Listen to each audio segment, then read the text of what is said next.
ఈరోజు అంబేద్కర్ జయంతి సందర్భంగా రెండు మాటలు మాట్లాడదలుచుకున్నాను. అంబేద్కర్ గారు ఈ దేశంలో ఏ సంస్కరణ కొనసాగాలి అని అనుకున్నారో ఆ యొక్క ప్రతి ఒక్క సంస్కరణ, ఆయన యొక్క ప్రతి ఒక్క ఆలోచన ఈరోజు భారతదేశంలో కేవలం ఒక ఆంధ్ర రాష్ట్రంలో మాత్రమే అమలవుతున్నాయి. మామూలుగా పార్లమెంట్ సెంట్రల్ హాల్లో కూర్చున్నప్పుడు వివిధ రాష్ట్రాల నుంచి వచ్చినటువంటి పార్లమెంట్ సభ్యులంతా కూర్చొని డిస్కషన్ జరుగుతున్నప్పుడు మీ రాష్ట్రంలో ఏం జరుగుతున్నాయి, ఎలా జరుగుతున్నాయి, ఎలా చేస్తున్నారు మీ ముఖ్యమంత్రి వర్యులు అని ప్రతి ఒక్కరు అడుగుతూ ఉంటారు.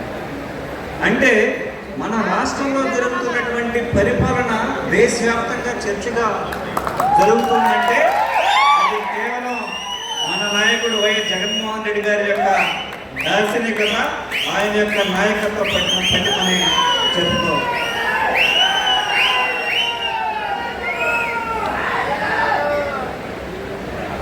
ఈరోజు మొట్టమొదటిగా ఎడ్యుకేషన్ ప్రతి ఒక్కరికి అందాలి, పేద ధనిక తారతమ్యం లేకుండా అందరికీ క్వాలిటీ ఎడ్యుకేషన్ ఇవ్వాలి. అదే కాకుండా రాబోయే 10-15 సంవత్సరాల్లో మన రాష్ట్రంలో ఇప్పుడు స్కూళ్ళలో చదువుతున్నటువంటి ప్రతి ఒక్క బిడ్డ ప్రపంచ ప్రమాణాలకి ఏమాత్రం తగ్గకుండా ప్రపంచంతో పోటీ పడే ఏ దేశంలో అయినా తన బంగారు భవిష్యత్తుకి బాటలు వేసుకునే విధంగా ఈరోజు ఎడ్యుకేషన్ సిస్టమ్ని గౌరవ ముఖ్యమంత్రి వర్యులు మొత్తం సమూలంగా ఇన్ఫ్రాస్ట్రక్చర్ మొత్తం మారుస్తున్నారు. అది మనందరికీ తెలిసిందే.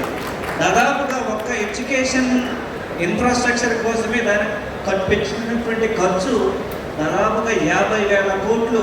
ఇది ఈ దేశంలో ఏ రాష్ట్రంలోనూ అంత బడ్జెట్ కేటాయించబడింది. అలాగే అందరినీ జనాభా దామాష ప్రకారం అందరినీ రాజ్యాధికారంలో భాగస్వామ్యం చేయాలి అనే మంచి ఉద్దేశంతో ఈరోజు అతి ఎక్కువగా ఉన్నటువంటి బీసీలకి ఈరోజు దాదాపుగా 11 ఎంపీ సీట్లు ఇచ్చి వాళ్ళని పార్లమెంట్కి పంపించాలా అనే గొప్ప ఆలోచన చేసినటువంటి ఏకైక ముఖ్యమంత్రి మన వైఎస్ జగన్మోహన్ రెడ్డి. ఈ దేశంలో ఎంతోమంది బీసీ ముఖ్యమంత్రులు ఉన్నారు, ఎంతోమంది నాయకులు ఉన్నారు, కానీ ఏ ఒక్కరు కూడా వాళ్ళకి సరైనటువంటి ప్రాధాన్యత కల్పించలేదు. అది కేవలం ఒకే ఒక్క మనగడు ప్రజల పట్ల బాధ్యత ఉన్న వ్యక్తి, ప్రజలు బాగుండాలి అని కోరుకున్న వ్యక్తి కేవలం మన జగనన్న ద్వారానే అది సాధ్యమవుతా ఉంది. అలాగే మనం చూస్తూ ఉన్నాం, ప్రతి ఇంటింటికి వెళ్ళి అవ్వాతాతలకి పెన్షన్ అందించే వాలంటీర్ సిస్టమ్ని రూపొందించారు. ఈ వాలంటీర్ సిస్టమ్ ఏ విధంగా వచ్చిందంటే డాక్టర్ బిఆర్ అంబేద్కర్ గారు ఒక మాట చెప్పారు.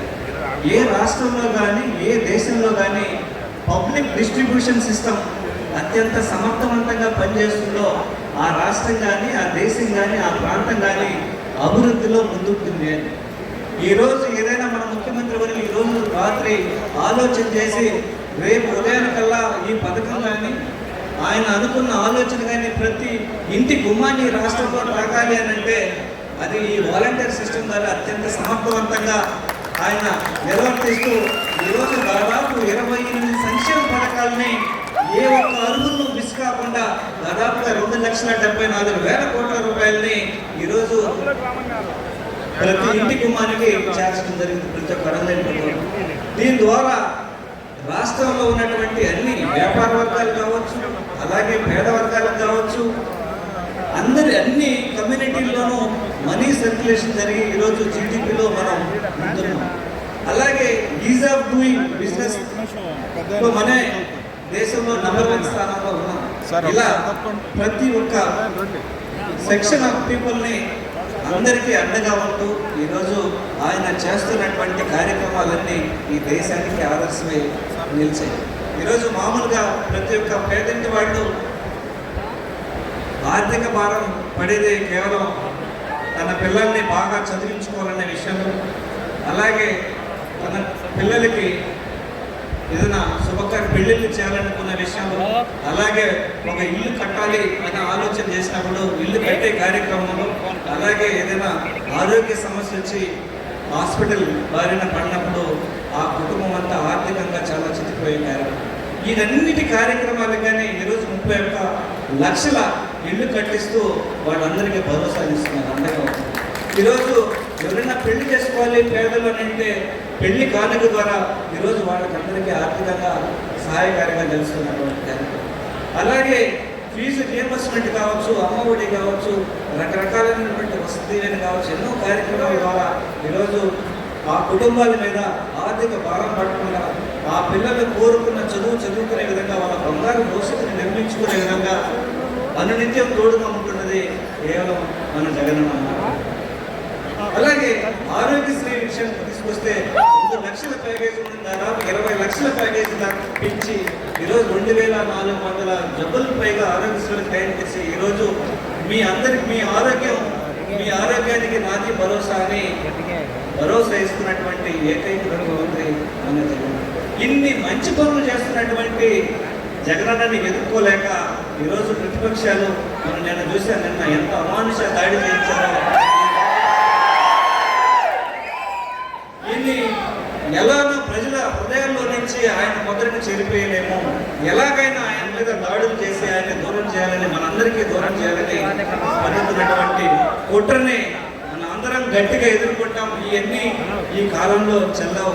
మీరందరూ ఒళ్ళు జాగ్రత్త పెట్టుకొని మీరు ఉండాలని ఈ సభాముఖంగా ఆ తోక పార్టీలకి, ప్రతిపక్ష పార్టీలకి హెచ్చరిస్తూ మనం అందరం కూడా రాబోయే రోజుల్లో దాదాపు మే 13వ తేదీన ఎలక్షన్ జరగబోతుంది. ఖచ్చితంగా మన ఇంట్లో ఏదైనా ఫంక్షన్ జరిగినప్పుడు ఏ విధంగా అయితే అందరినీ పిలుచుకుంటామో అదేవిధంగా మే 13వ జరిగే ఎలక్షన్లో ఖచ్చితంగా ప్రతి ఒక్కరికి మన ఫ్రెండ్స్ కావచ్చు, బంధువులకు కావచ్చు, అందరికీ కూడా స్నేహితులకి, వెల్విషర్స్ అందరికీ కూడా చెప్పి ఫ్యాన్ గుర్తు మీద ఓట్ల వర్షాన్ని గుర్తించి రాబోయే ఎలక్షన్ 175 స్థానాలు వైఎస్ఆర్ కాంగ్రెస్ పార్టీకి వచ్చేలాగా అందరం నడుము బిగించి పనిచేయవలసిందిగా కోరుకుంటూ మీకు అవకాశం ఇచ్చినటువంటి అందరికీ పేరు పేరున హృదయపూర్వక